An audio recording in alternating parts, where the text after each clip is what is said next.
We keep doing fly shit when the cameras cut. Hi, what's up YouTube? Back with another video. This is my 100th video that I'm posting on my channel, so I figured, I've been saying it my previous videos that I was going to do a Q&A, and I'm finally going to give y'all a Q&A finally. So I know you'll be mad at me, but it's going to be a good Q&A. It's not going to be like the traditional Q&A. So like the video, comment, subscribe if you're new, and yeah, it should be entertaining. Hopefully you guys will like the questions that are given to me and my responses and all that other stuff. Stay tuned. I'm gonna drop a word in the video, so if you see the word pop up on the screen, first person to comment that word in the comments below. DM me, and I'll send you some money. If not, then whatever, you ain't getting money. So yeah, let's hop into the video.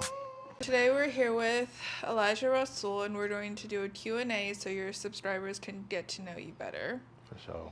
So tell us where you're from and what made you decide to start a YouTube channel. Yeah, so I mentioned it in a few of my videos, but y'all haven't caught on to it. From San Diego, California, born and raised. You know, everybody thinks San Diego's sweet. It is. No, I'm just playing. I'm from Southeast San Diego, so pretty much all over that little area. Skyline, Emerald Hills, like the Troyes area. Yeah, born and raised out there. Moved out to LA where I live now. Just kind of like started my whole career here. Back when I was in San Diego, actually, this was when like YouTube was like not really like YouTube today. Like it was kind of not really like it. Like so like the whole like World Star era YouTube. Back when like it was really no format. I don't even think people was getting paid off YouTube at the time. But I remember I made a channel and I had posted a video. If y'all can find it, it's I made a channel called Rasul TV, and I posted some videos of me, a couple of videos of me, like some random like bum at a like gas station or whatever, like about to get in a fight. Some weird clips. Track and field. I ran track and field growing up, so a couple of my highlight videos was on that channel, and then like another channel of me just like talking about like my friends or whatever. Then like years went by, I kind of like forgot about it. I wasn't taking it serious because it wasn't like the thing. It wasn't the cool thing. So fast forward now, some of my YouTubers that I did like growing up watching, Kevin Edwards, you know, DDG, FouseyTube, Vitality. So there's a lot of YouTubers out there that I always watch their videos, and they would either do like pranks or, you know, just like lifestyle videos. So I thought it was kind of cool. I decided, hey, let me just get another shot at it. Now I'm older and I can have more like a production behind like these videos instead of just like talking about random stuff. So I kind of like maybe just want to get into it, thinking like I see everything everybody's doing, and you know, I was like, hey, this is easy.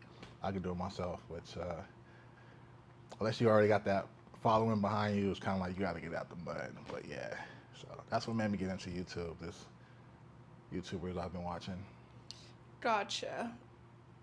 It's been a little bit now of you having a YouTube channel. What has been a rewarding aspect of making videos? Rewarding aspect. Definitely, I love when I get like comments on like certain things. I posted a video reviewing like Go Yard. I got a bunch of comments, people asking questions and just like giving me feedback. I think as a content creator, you will want feedback. For me, I'm a little old school. Like, I don't really care about negative feedback. I feel like any feedback is good feedback. People's opinions is water off a duck's back, so it doesn't really affect me. Like how this, you know, new generation alpha and all that get affected by it. And just, you know, just watching other YouTubers and you know, not really like stealing, but just getting inspired from them. Seeing how they, you know, make their videos, how they do their edits, which I'm trying to do more like a cinematic approach. I know my previous vlogs before were just kind of like raw, just like recording myself and I just like throw them up there. But I kind of like now want to like separate myself and just doing like a more like a cinematic approach, a little bit more entertaining to my viewers. Yeah. What would you touched on the fact that you watch other content creators and you get inspired by what they post and how they film their videos. Who are some of your favorite YouTubers that you enjoy watching now? That I enjoy watching now. Really, some of the younger YouTubers that are coming up. Um, you know, they really put a production behind the stuff they do. So people like Avery B, the Shay Frost. I mentioned, DDG. I still watch his vlogs whenever he posts sometimes. I used to watch a lot of D&B Nation. That's like a family channel type of thing. Chris and Queen back in the day when they were together, that was like I used to watch their pranks and all that stuff. Um, I just draw inspiration from them, just seeing like how they do it, and just kind of like copy the format. Dub family as well, kind of like the whole little DDG family. Yeah. Do you feel like as a black content creator, you feel a certain internal obligation to stick to certain categories of videos? That's actually a really good question. As a black creator, I definitely understand that it is kind of like uh, a little niche that you kind of gotta like be like, really be popping in, which is nowadays, you have like the, 20v1s and you have all these, smash or pass in person, swipe right, whatever, whatever. That's kind of like what the main like popular content right now on YouTube. And that's cool. That's good. It works. I'm a little older than that generation. So my content is kind of like this. I want my viewers to know me for me, and I'm not gonna do like a 20v one or something like that, or let me go to the mall and like pick up girls type thing. I'm kind of like I feel like that's kind of like out of my generation. So mine's I just stick to like my life basically, which is gonna be lifestyle stuff. I might do like food reviews. I might do a public interview here and there. Um, but yeah, it's kind of like as a black creator, it's definitely tough, just because it's funny because our culture, the black culture, is so popular, which other races rightfully so, like they copy and imitate, and it's popular. But black creators, it's like I don't know. I feel like they don't really people view us maybe not as maybe as creative as like the other races, or just not entertaining when we get on camera. It's a whole lot. You know what I'm saying? Goddamn, you know what I mean? So it's like me just hearing that as a black person, like that doesn't. I don't like hearing that all the time, and I know that gets kind of like annoying.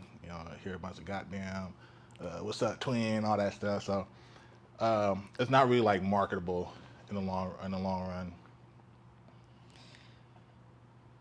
How would you say that starting your content creation journey has changed you as a person? As a person,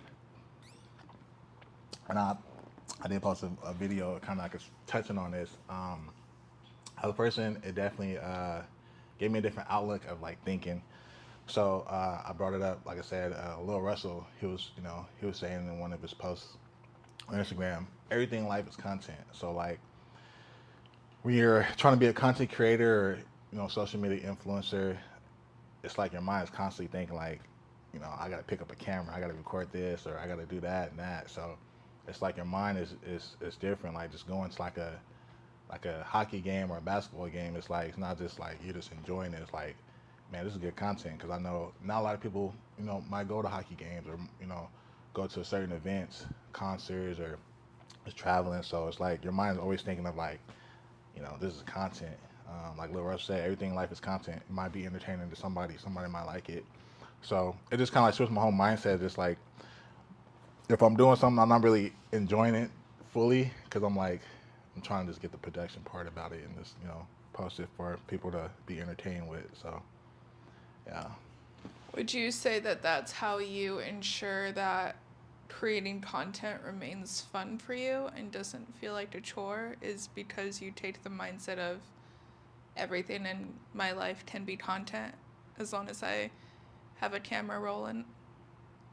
It's definitely fun, especially like editing, especially like um, I think the videos I have most fun editing is like my public interviews because you can add sound effects, you can do little memes, you can just make it funny, you can create it however you want. A lot of people they send their videos to other creators or other editors, I should say, and they edit it and it's good edits, but at the end of the day, it doesn't really capture what that um, person like really like wants to set forth. Like they might have another vision, but they send it to another editor and they're gonna put their spin on it. Um, Smooth Geo, he actually was saying he enjoys editing his videos too because of that aspect he can put his own creativity on that video instead of just sending it to an editor. I edit all my videos. I enjoy editing my videos. I laugh sometimes at my videos. It's some funny stuff. So I definitely enjoy that part.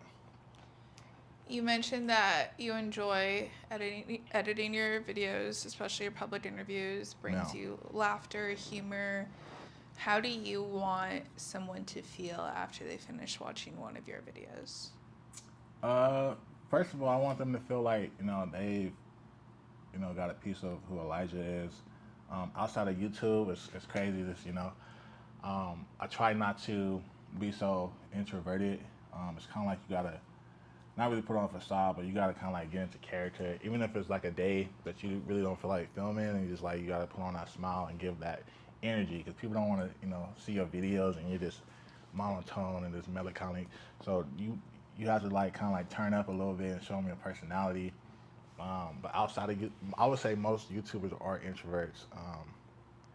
But for me, I am an introvert, and I do have that side that's fun. It's just that sometimes I just be chilling. I don't want to like bring it out all the time. But for YouTube purposes, you have to be entertaining in some type of way. So there's just no way around it. You just gotta find it and just bring it out of you.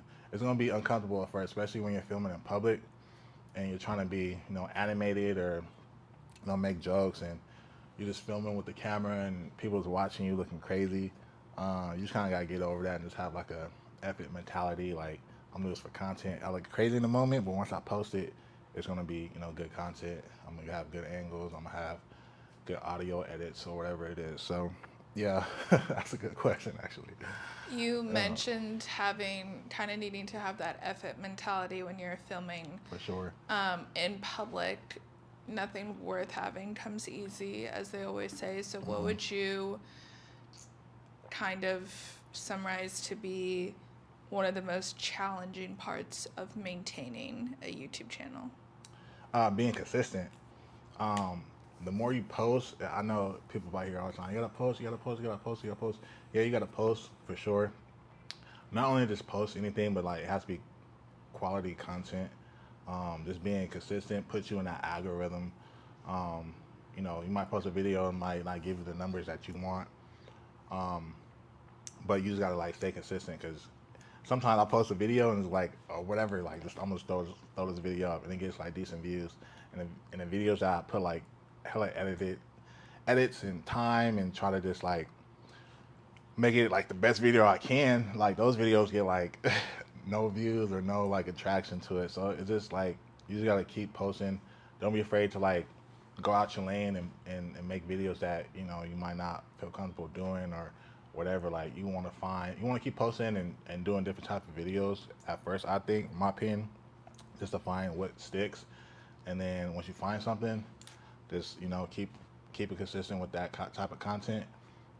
If it's something that you like, and yeah, this whole consistent part, that's kind of hard, especially from my schedule. Like YouTube is not like my main job. I have another job that I kind of put a lot of my time into. So just trying to like on my off days, like film, or if I'm not traveling somewhere, just film, a travel vlog or something. And it's just kind of like it's hard when you have other things in life. So you gotta kind of like prioritize it if you want to, be at that level of where you're getting, monetized and stuff like that.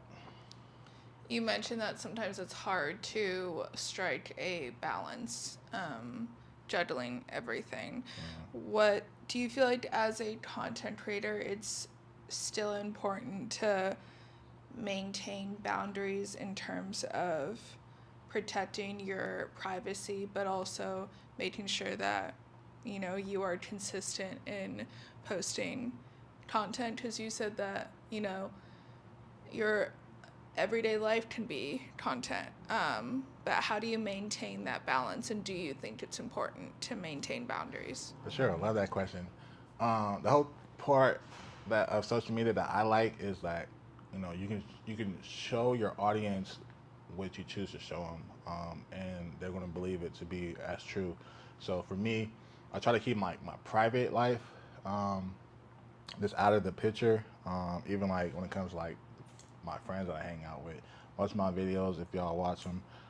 They're mainly just with me in it. I might throw my nephew in there sometimes, but like my other side of the family, I don't really try to post like my family per se. I don't really talk about like specifically what my job is, just because I don't want anything to get back and ruin my main source of income. So if I do reference my job, I'll say my job or my work or blah blah blah. If you know what I do, you just know what I do. Do your Googles, but yeah, just keeping all that out. Just remaining like privately professional as I can. Even though if I'm out in public, like I'm not trying to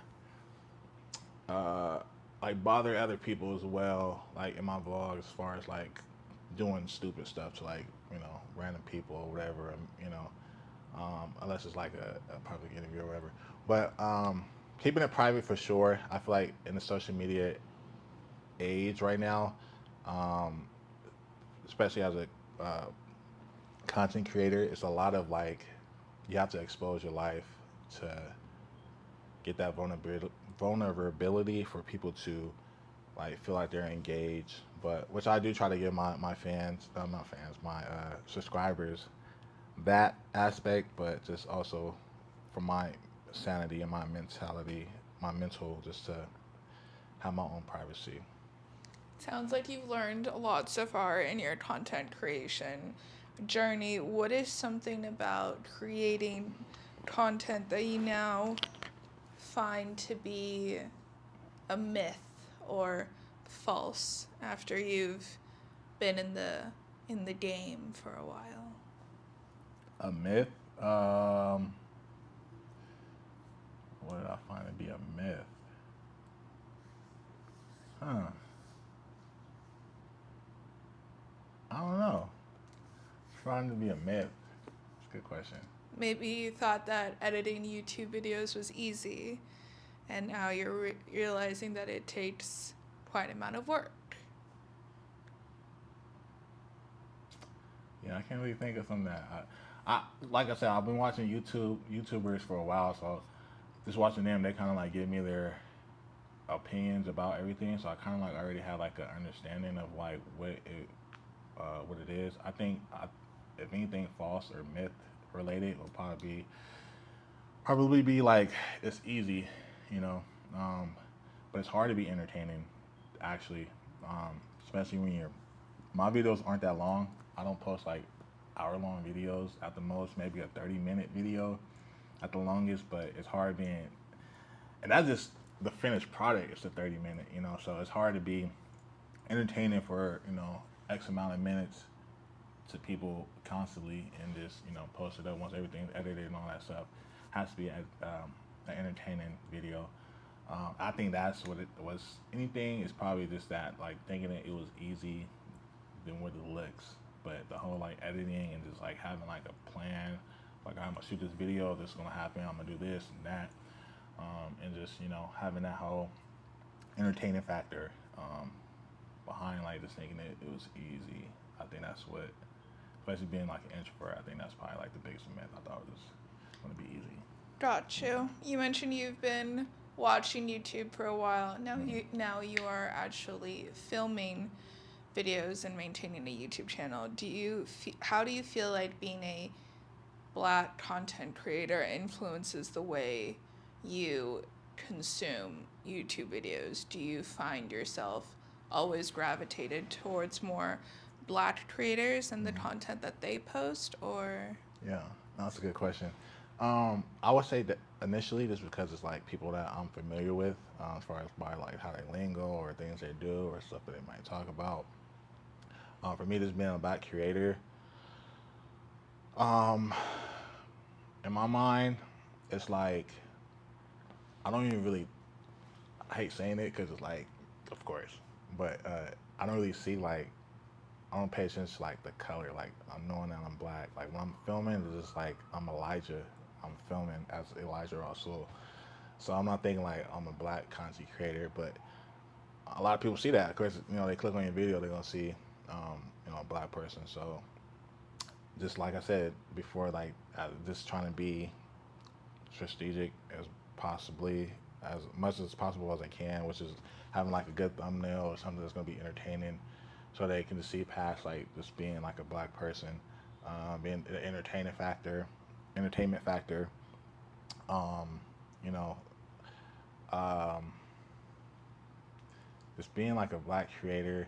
That well for what I want my subscribers to actually like just gravitate or just gather after like watching my videos is that just to be inspired. Like all my videos, like I'm not really deep into it to the point where I'm like having a camera. Like all my videos is off my phone, so I'm just really just trying to like get it off the mud until I reach like a level, in my opinion, that I think like okay, now I can like actually I'm getting the traction as a black creator, and now I can actually like okay give y'all some real content. Because if they gonna mess with me off the phone vlogs and all that stuff, and they gonna really rock with me, then once I really get to that level where it's like, okay, I'm a content creator, and then I can start giving that production.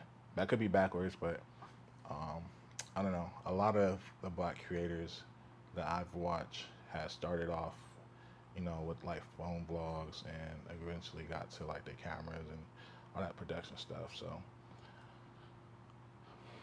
yeah. We've talked quite a bit about your views on content creation and your own personal journey with YouTube. What are some of your interests and hobbies outside of YouTube? I mean, I'm pretty sure y'all done seen everything. Definitely, number one has to be travel. I love traveling, and seeing different cultures. Um, I live in California. California is a big state. To me, like a vacation isn't going to like Palm Springs. Like, I want to be like outside of my time zone, which is like requires hopping on a plane or something. That's my number one. Number two, watching YouTube. My introvert self, I just like being, uh, turn off my brain and just let like, TV or media just like control whatever, it takes me. Um, I grew up athletic, so I do like sports. It might be sometimes I might go to the park and play basketball or something, or I used to work out a lot. Haven't worked out since like the pandemic, but I'm still like holding up my size. Good genes, thank God. But I used to be heavy in the gym. Like I said, I haven't really, just because I just haven't went back in the gym yet, which I really need to. Got a little dad bod, but my work keeps me fit, so I'm not really worried about that aspect. I like anything creative, basically. So shopping, that's another thing I like doing it when I'm not like filming videos or something like that. Um, my mom taught me how to sew when I was like 5 or 6. So, she used to take me like to the fabric stores, and we used to pick out like fabrics, and she'll like, teach me how to sew like on a sewing machine and like hand sewing. So I know how to do that. I used to create a lot of my clothes back in like high school, which is like funny. I used to make like shirts and like shoes and like different hats with like logos or like portraits or whatever on it. At one point, I was really big into like painting with acrylic paint. I used to paint mainly like this portrait of like people and stuff like that. Uh, so I don't know, just anything like creative or something that's like I'm totally like turned off with my brain and I'm just like chilling and relaxing. Yeah. You mentioned a love for traveling, Hmm. being creative. What would you say your perfect day looks like? Yeah, my perfect day. Perfect day. If I'm not traveling, of course. um, laid up in my bed probably. I have a really nice Cali King bed that's really comfortable, and there's been multiple times I spent the whole day laying in that bed just relaxing. Um, just doing a whole bunch of nothing really.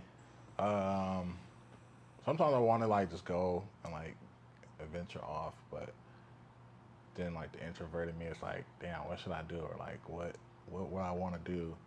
So I end up doing nothing. But a perfect day for me is waking up, probably having a good breakfast, um, watching probably like a couple YouTube videos, getting dressed, maybe like going shopping, um, maybe like going and doing like an activity or something, going to the beach or something like that, or whatever it is. Eating at a nice restaurant, and then maybe doing like a night activity, and then going back home, watching a nice show or movie or YouTube or something like that, and wake up and do the whole thing over again. So maybe that's, yeah. Sounds very relaxing. Hmm. Mentioned possibly eating at a nice restaurant on your For perfect sure, day. for sure. What is one food that you will absolutely never try or that you Never. hate? Um, because of my religion, I would never, intentionally try pork. But, um, hmm, well, food I hate. I'm not really a big fan of like lobster and crab. Like I can eat a little bit of it, but it gets kind of nasty. So I try not to eat stuff like that. But I definitely I know how to cook. I don't like cooking, but I cook well. Not just in my opinions, but other people have told me I cook very well. I cook a really nice habanero mango salmon dish. That's like my signature. Um, I cook some pretty good lamb as well and a fillet. But I was like, what was the question? I'm going off on a tangent. What is one food that you either absolutely hate or would never try? Yeah, so pork. Yep. Well, I think people will learn quite a lot from this Q&A about you. To the people that have watched you since you first started your channel, what would you like to say to your audience? Thank you for sticking with me. Those who I remember when I first started this channel, um, I don't even know the name of it of like a person, but I had like a subscriber, and I didn't even post anything like on that video. So if you know who you are, comment below. Um, you're like the first subscriber. Uh, so just seeing like people like stick with me, and just like if I post a video, seeing that like subscriber number go up.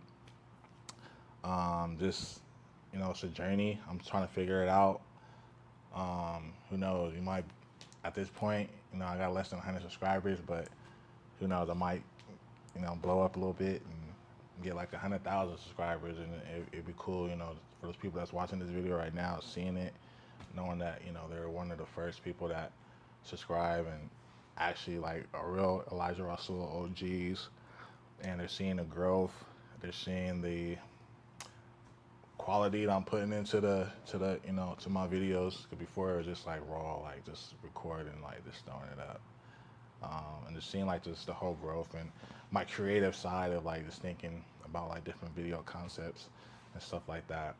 Um, so I just want them to see the growth and just rock with me. Well, I'm sure that I speak for many of your viewers when I say that we are all very excited for what's next. Oh, for sure, for sure. What's next? Definitely more cinematic type of videos. I kind of played with it in a couple of my last, videos, but I would want to have more of a cinematic video, similar to I forgot his name. I'll put the YouTuber's link on the screen right here. Kind of like his videos. His videos are dope. I really liked his production, and I'm not saying I'm stealing it, but I'm definitely trying to emulate that type of concept moving forward in my videos as much as I can. So I don't know, just kind of like social media. I'm just gonna post what I want to post, type of videos I want to post, and not go off of what's like trending right now. So well, congratulations on 100 videos. This has been fun. yeah, thank you for taking the time to set up this whole production for me for my 100th video. Make sure y'all like, comment, subscribe. I hope y'all enjoy that. Q&A. I know a lot of people post Q&As on YouTube and they're just like sitting there with their phones and they're just reading off of whatever people post it on Instagram or whatever, but I just want to give y'all like a more interview style Q&A on who Elijah is. I'll probably do another one of these if y'all like this video up, give me some comments and feedback on what y'all think about this video. Yeah, subscribe, look out for the next video. Like I said, I'm having a more cinematic approach, different type of concepts come in, different type of videos. I'm gonna start doing some more public interviews for you guys. So yeah, stay tuned. Thank you. Bye, have a great time.